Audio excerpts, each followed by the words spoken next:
remember when you were little what you wanted to be when you grew up? An astronaut, a firefighter, or a dancer? Recently, I heard that the things you like to do, the games you like to play as a child, were a good indicator of the career that you'd go into as an adult. How true is that for you? Contest chair, friends. When I was little, I remember loving to play two things: being a teacher and pretending to be a singer-actress. We lived in a 2-storey house, and downstairs there was a floor-to-ceiling chalkboard. I would line up my stuffed toys and my friends and proceed to teach them. I loved the feel of that soft, silky chalk that came in all the colours of the rainbow. I also loved writing all over the board, writing sums and maths, teaching them how to read and write, and basically bossing everyone around. I also loved going into our rumpus room, closing the door, then cranking up my favourite Disney songs and belting them out to the top of my lungs, dancing like no one was watching. I was in heaven. About 10 years later, towards the end of my high school years, it came time to decide what I wanted to do for the rest of my life. I had to fill in my college application form, and I didn't hesitate. I knew exactly what I wanted to do. Acting. So I caught the train down to the only college that offered the only acting course that I knew at the time. I marched up to the front door where they had listed the requirements of the course. Year 12 certificate, check.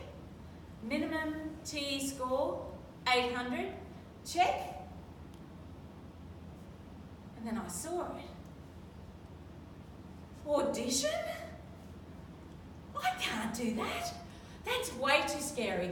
I'm not talented enough for that. I probably wouldn't get in anyway. So I left, went home, but I still had that form to fill in. Do you know what I wrote? Teaching. Went to college, became a teacher, and for the next 28 years, I worked as a primary school teacher. I worked hard. I love working with kids, and I've had some wonderful experiences. But I haven't always been very happy. At times, I've even regretted my choice. Maybe you've felt like that too. About 3 years ago, I went to a seminar where they offered a business mentoring program.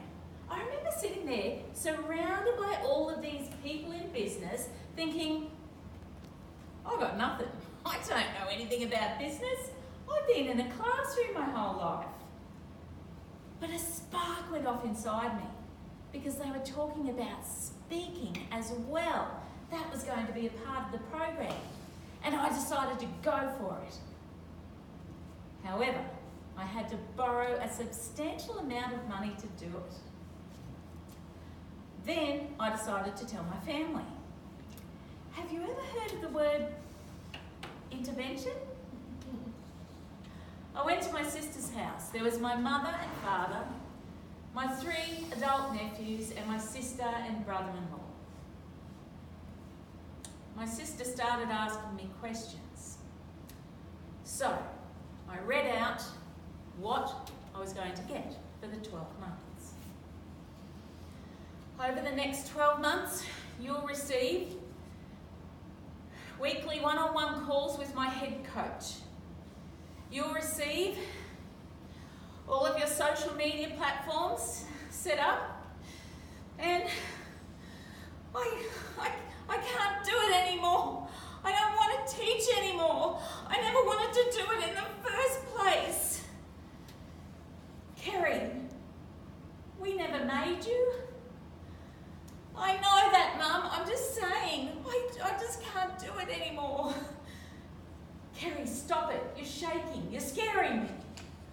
I'm sorry, Dad. I don't mean to scare you. I just don't want... I can't teach anymore.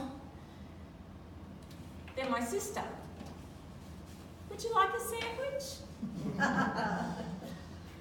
The sandwich was delicious, and I'm happy to report that there was no intervention. My family have been so supportive. About a year ago, I resigned from my teaching career to pursue the business and my passion of being on stage. I know it's not going to be easy. There'll be challenges, and I know that I'm no spring chicken. However, I also know that I'm in good company. Susan Boyle was 48 when she won Britain's Got Talent. Cliff Young, the potato farmer, was 57 when he took up running for sport, and 61 when he won the Sydney to Melbourne Ultra Marathon. How about you? Is there something that you've always wanted to do, but you've never had the courage to do it? My advice to you today is just do it. It might not be as dramatic as resigning from your career. It could be something like taking up ballroom dancing lessons, or flying lessons, or going for an audition. Just do it, because as I can attest, it really is never too late.